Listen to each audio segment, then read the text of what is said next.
There is a problem that plagues our society. Each and every one of us is faced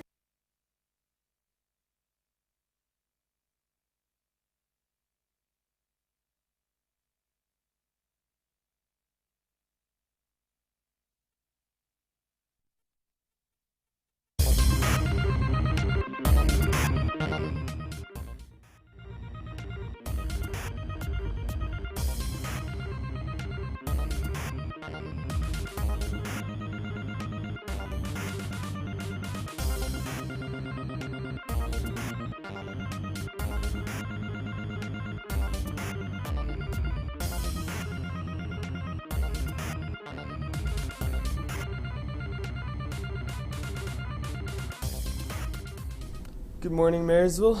This is Charger Chat. I'm Nick Santana, and this is Kiana Hinu. and we're here today with Steve Marlow.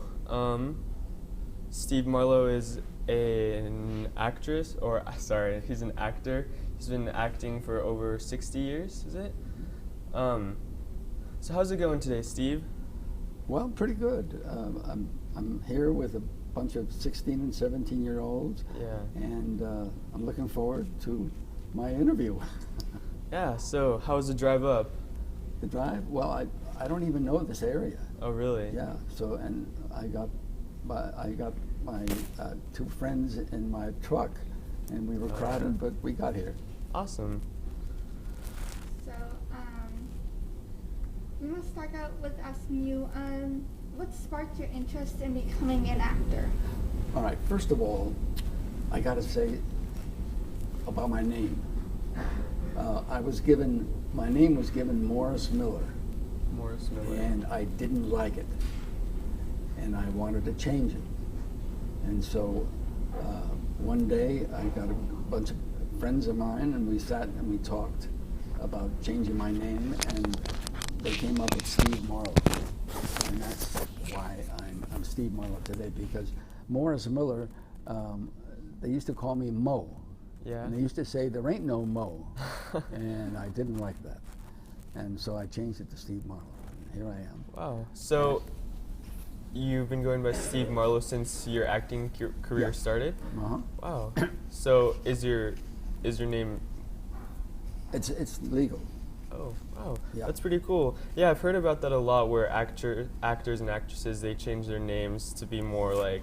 Well, fit. yeah, that's what the reason why I asked, you're 16 and 17 years old, and a lot of the kids don't like their name. Yeah. And so if you don't like your name, you got to find a name that you do like, because the rest of your life, you're going to live with that. Yeah. Yeah. So how old were you when you started getting Acting. into acting? Yeah. Well, everything seemed to come easy. When I was in high school, my teacher asked me if I would go into, every year they would have a Shakespearean contest, Oh, yeah. and you would have to learn a monologue, Oh, really? and I love Shakespeare. Yeah. And so I took my grandmother down to see a Shakespearean show, and I didn't understand anything about Shakespeare at the time. And I said to myself, I'm going to enter this contest. And I won the contest. Oh, wow. It was very easy. I played Iago in Othello, in the Shakespearean play of Othello. And I thought, gee, this is easy. I didn't realize it wasn't that easy. Yeah. I mean, in the beginning, when you're young, everything Yeah. seems to be, I'll go after that. Mm-hmm. And that's how I started deciding to be an actor, because I thought it was going to be very easy to Yeah. be an actor, and it wasn't. So you followed your dream, basically. That is the most important message I have to give across to kids. You got to follow your dream. Most people don't follow their dream. They sit back because they see their mothers and fathers go after a job, and for the rest of their life they go after a job that they don't really like. And you really got to follow your dream. You got to go after something you really like to do for the rest of your life. Definitely. So has your dream always been, since you're very little, very small, to be an actor? Or has it... What do you mean? Like, before you started acting, did you know that you wanted to become an actor? Like when you were, say, like 5 or 6, did you always? No, God, I didn't. No, when I was young, my mother put me in an orphanage with my brother. Oh, really? 1930, the Depression, and my aunts and uncles and I and my brother were in an orphanage for 10 years. Oh, wow. And when we got out, it was a tough struggle to just survive. Yeah, of course. You know, and when you see kids today and they take it for granted what a life they had, but Yeah. it wasn't easy for Yeah. me. So you lived through the Depression in an orphanage for 10 years. Yes. Wow. Yeah. Where did you live San at the Francisco. time? San Francisco? Yeah, Homewood Terrace. Homewood Terrace. When they tore that Homewood Terrace down, I took a piece of the rock from the wall. I don't know why I kept it, because Yeah. it wasn't. I think of the 2 people who ran that orphanage, Dr. Bonaparte and the other fella. And whenever we got into trouble, we put our hands out, and they would smack our hands with a ruler? iron bar. Oh my gosh. Yeah, and when they walked through that orphanage, we trembled. Wow. And we couldn't wait to get the hell out of there. But, Yeah, no, That's that's how you- understandable. I bet. Yeah. so what happens is, when you're brought up like that, you get tough. Yeah, And- definitely. I would and you assume get so. through. It helped me, although it Yeah. wasn't nice. It's not the best form, but I guess it toughened you up. Yeah, it toughened me up good. Yeah. So yeah, obviously it wasn't the most pleasant of experiences. No. Yeah. So, another question is, did you do any other activities in high school, such as like sports or anything? Oh yeah, I played tennis. Yeah, I was a very good tennis player, and I got out of out of school, and I decided I didn't like where I was, and I said I've got to go to New York because I wanted to be an actor, and all the great teachers were in New York. Yeah. And it was a scary time for me, and I had very little money. What had happened was I knew I had to be in New York, Yeah. so I went to New York. I was making, the government was giving me $30 a month $30 a month. to live on, yeah. But what had happened was I was in the Air Corps first, when the war Oh, started, yeah. and I got into the Air Corps. I was 17. And after I got out of the Air Corps, I decided to go to New York and to become an actor. Wow. Busy. Yeah. Had a busy young beginning. Right. So when did you move to New York? Like, how old were you when you initially moved to Oh New York? God, I think I was about 20 years old. Wow. Yeah. And when you got there, did you how was it trying to find work? Were you able to? Well, I had to find a place to live. Yeah, definitely. And I was under the GI Bill because I'd been in the Air Corps for 2 years, and I found a place to live with another friend of mine. It was one of those apartments that were down underneath. You had to walk down the Yeah. a basement apartment Yeah. in New York. Yeah. So it's like below ground level. Right. And I started working as a waiter and to make a living, Yeah. and started looking for a job, for an Yeah. acting job. Yeah. It was tough. Wow, sounds like you've had a very eventful life so far. So,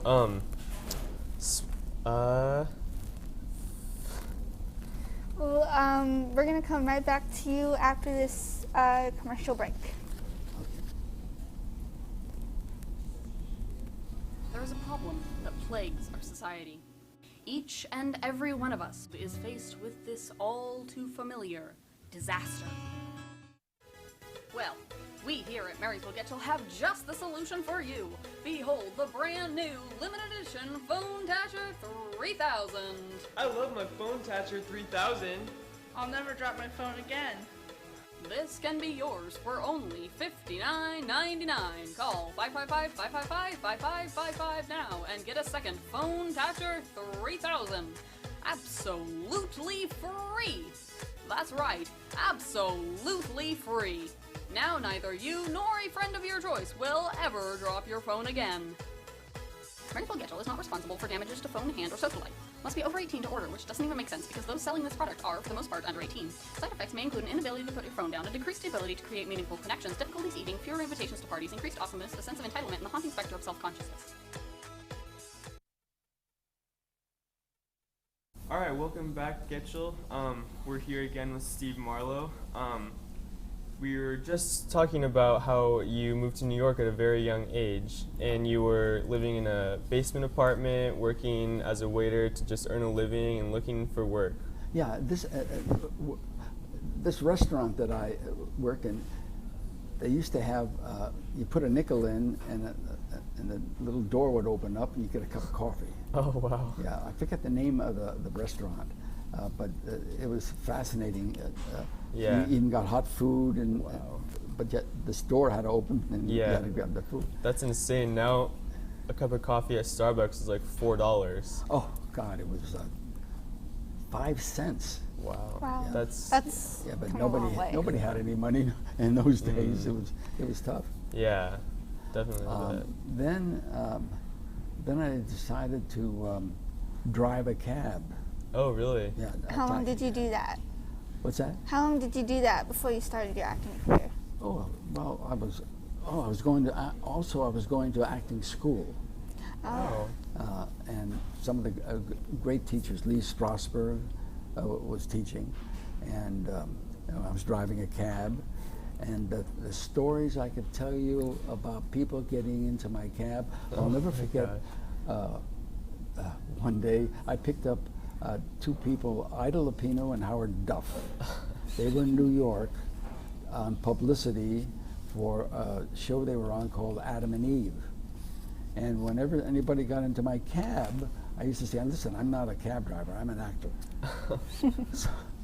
So Ida Lupino turns to me and she says, listen, if you ever come out to Hollywood, look us up. And I thought, oh, yeah, sure, I will. Right, I looked them up. Yeah. And the stories I could tell you about people getting into my cab go on forever. I mean, I got drunks, and I was always worried about getting robbed. Or Yeah, And definitely. right, because you never know who you're picking up. Yeah. Oh, it was dangerous, but it was an adventure, and I'd pick up people and go take them to the theater, and hoping someday that I'd get on the Broadway stage. Yeah. And finally, I got my first Broadway show in New York. It was called the Royal Family, and on opening night, what had happened? The reason I got the part was because I knew how to fence when I was in really? college. Oh, you I knew how to fence. fence, and in the Royal Family, the lead has to fence down the stairs with Yeah. somebody With teaching. an opponent. Yeah, and on opening night, Peggy Ann Gardner, she was an actress. She went up on her lines. Now in this theater, there were no understudies. It was one of those Broadway shows that didn't have an understudy, and when she went up on her lines, the leading actor came out on this balcony in the show 15 minutes before his cue. Oh, wow. And he's standing there waiting for his cue to go. And finally the cue came, and we had to start fencing down the stairs, and he what happens is he trips and falls all the way down the stairs. Oh boy. With his fencing sword. Yeah, and this is the first act. Finally, he gets down and he gets up off the floor, and he goes over to the stage right, and the curtain comes down the end of the first act. And he tries to get up, and his leg is broken. Oh my And there's no gosh. understudy in the show. So they call for a doctor in the house. And 3 doctors come by. They were in the audience. They came by and they said, "He can't work. He can't. We got to close the show. It's first." Yeah. Oh boy. He says, "Over my dead body. You go out and get some Novocaine, come back and fill my foot full of Novocaine. We're going to finish the show." Yeah. And so they shoot his foot full of Novocaine, and he hobbles during the play. He hobbles all around the stage. The show finishes, and the next day they had to bring in an understudy. And when the scene comes where the understudy has to come down the stairs, fencing, very, very slowly. Oh, yeah. It wasn't fast like Yeah. at practice. That was my first Broadway show. Wow. Nice. So, And when was that? When was that? Oh God, I don't remember the date. Just long time ago. Yeah, a long time ago. Yeah, right. so that was definitely a big highlight to start out your career. Now, but what were some other highlights that you remember fondly in your acting career? Well, the greatest moments in my life as an actor was when I started working with Marlon Brando. Wow, Marlon that's Brando. cool. What had happened was I had studied with Anthony Quinn as an actor in New York, and On the Broadway show? no, Or? just as a study. He had a group of actors who studied with Anthony Quinn, Oh, okay. and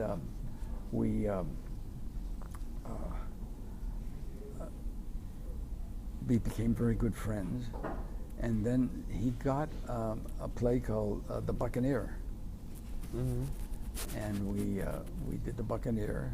And when the show closed, the stage manager came over to me and said, "Would you like to meet Marlon Brando?" I said, "Why?"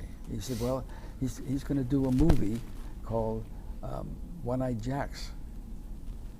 And of course, Marlon Brando, the greatest Yeah. actor of our time, he needed an actor to play his part, because what had happened was he had hired Stanley Kubrick to direct One-Eyed Jacks. And Stanley Kubrick and Brando didn't get along. Oh, so really? he fires Kubrick and decides to not only direct, but also act. And he needed somebody to play his part. Oh, wow, so he was directing and acting? Yeah. That must have Wow. been like And very here I difficult. am. And when I went over there, he liked me right away. And he hired me. And so I had to learn his lines, put his costume like his on, and play his part while he was behind the camera. Wow. And here I am working with the greatest actor of our Yeah. generation. Under a lot of Great, pressure? Yeah. No, because he made it so easy. Oh, Yeah. well, that's good. Yeah. Yeah. Of course, at least he was like easygoing about it. Yeah, I mean, when you talk about Marlon Brando, you're talking about when he first came on the scene, nobody knew who he was. Yeah. And he was, and his first Broadway show, he was a wounded veteran. And in the show, he has to go through a spasm where he breaks down physically and mentally. Yeah. And it was so real that people thought we need to call a doctor Oh my gosh. in the house. And it turns out that he was just acting. Wow, that's amazing. Imitating a spasm and mental breakdown. And all of a sudden they said, "Who in the hell is this guy? He just came on the scene Yeah. and he's just opening our eyes." He was such a great actor. Even the English decided they had to change the method of acting. Wow. And become To be more like that? yes. Yeah. He sounds like That's a incredible. really great guy. I wish I could have met him myself. We'll get back to you guys after this break. Coming up, Homecoming.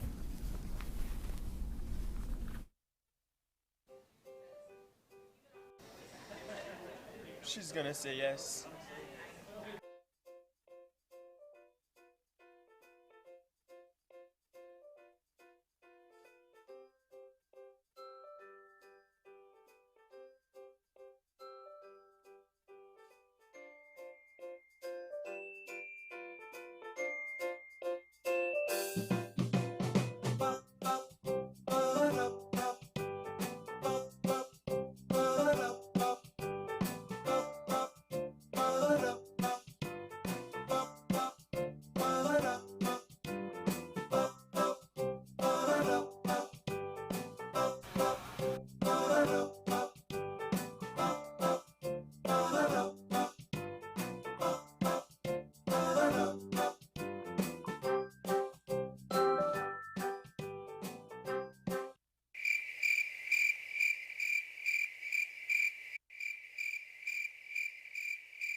homecoming.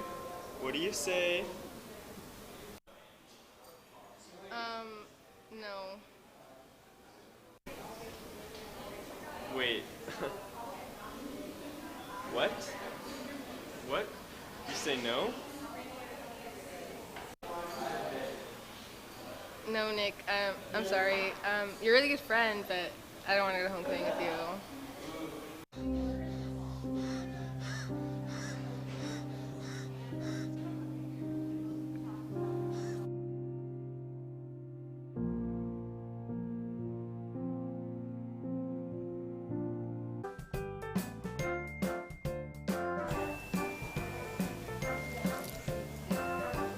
They're so pretty. At least I got the flowers.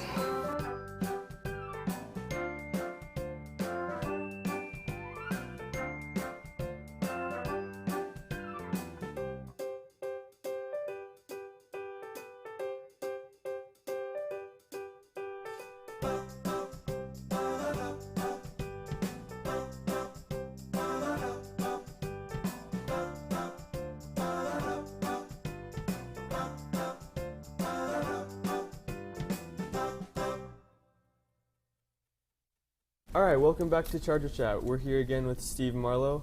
That was just a quick segment about homecoming, which is a school dance. So this is kind of off topic, but when you were in high school, did you have any school dances or anything? Are you like kidding? that? It became very easy for me. Oh, really? Be a school, yeah.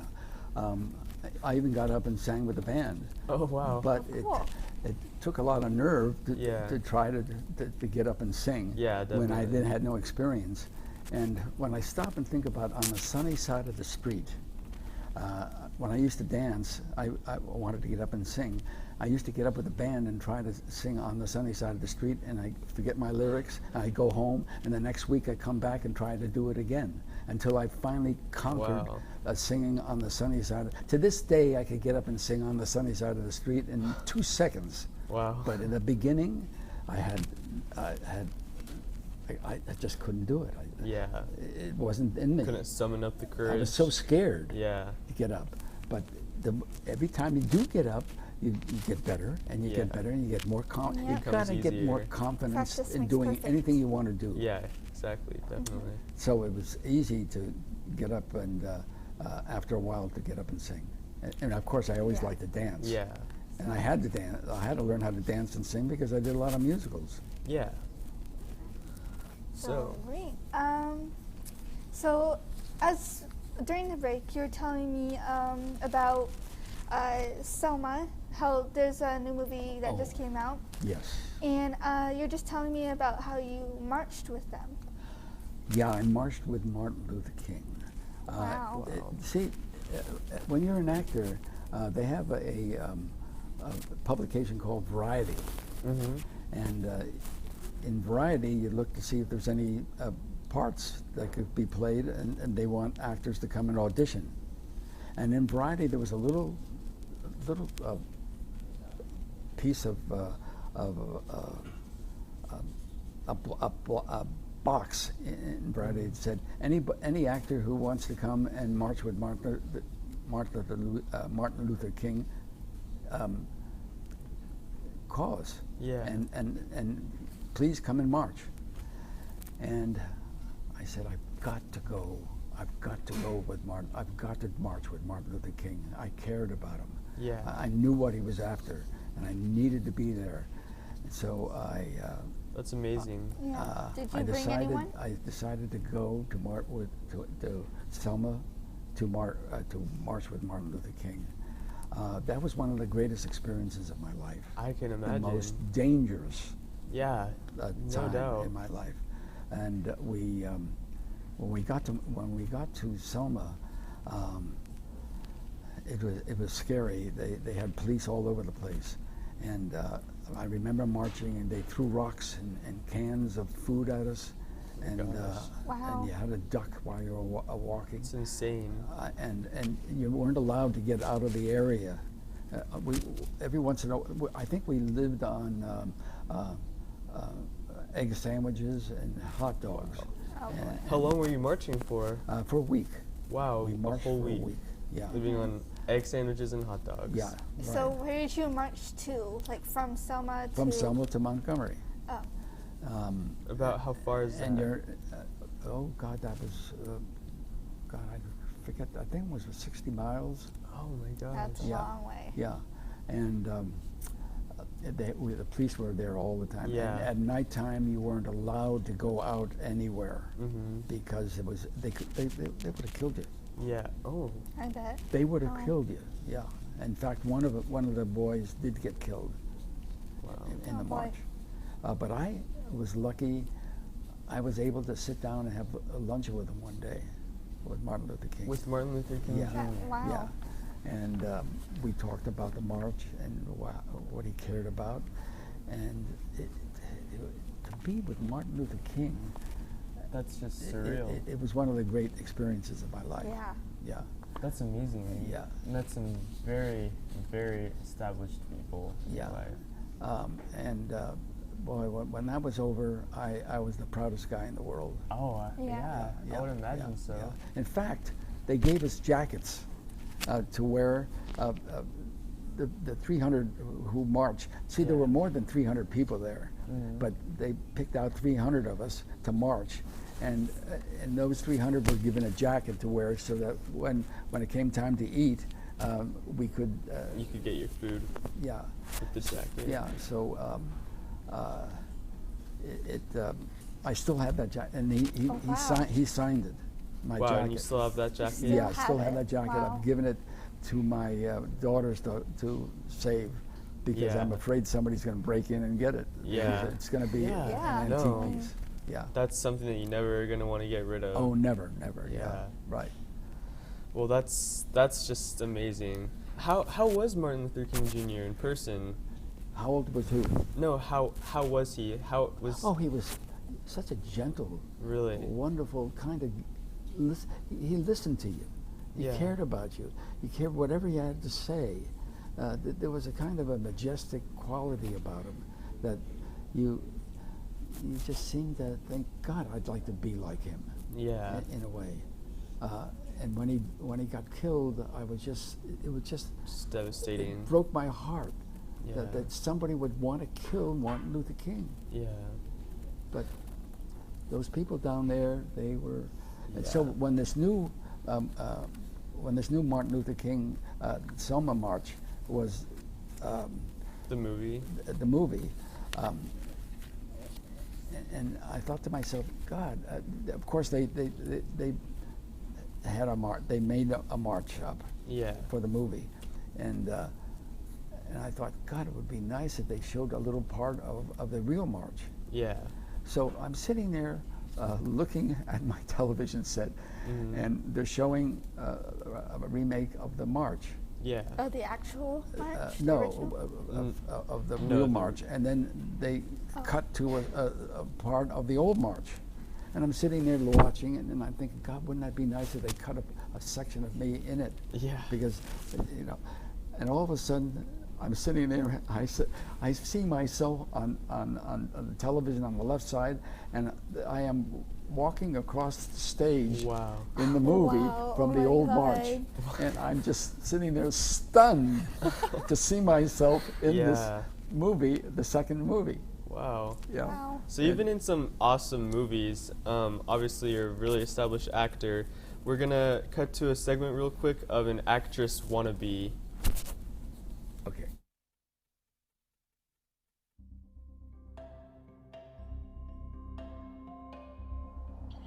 What a beautiful morning.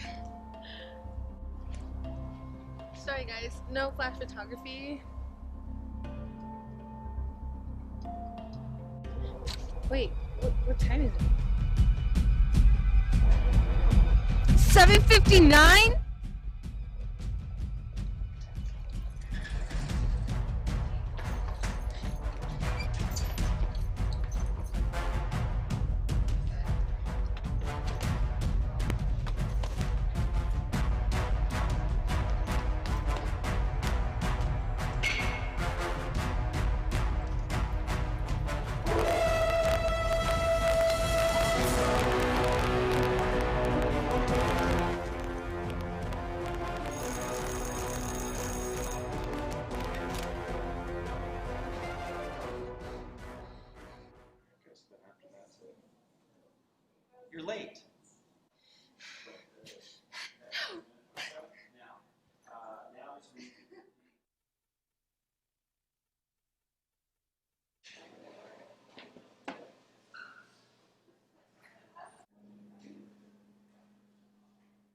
Hey Celine, what do you think about your phone case?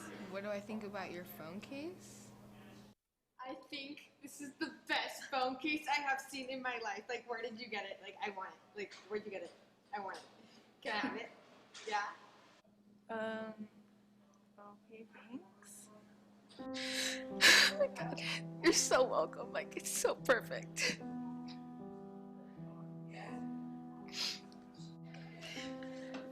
You're so welcome. Bye.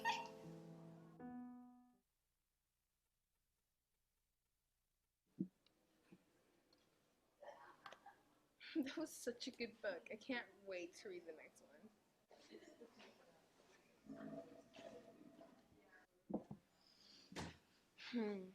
Where is that second book? No, really. Where is that second book? Where is it?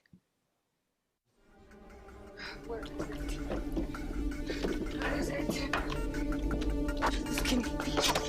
Where is that book? Can that be? Celine, there was never a sequel.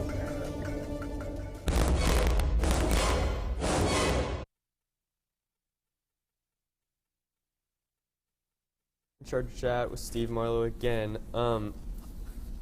We've pretty much run about our entire interview time, so I'd like to thank you very much for coming out and making time for us, because I'm sure that there's just other things you could have been doing, so thank you very much for making time we really for us. appreciate it. My pleasure. My pleasure. Yeah, thank you so much, and this has been Charger Chat.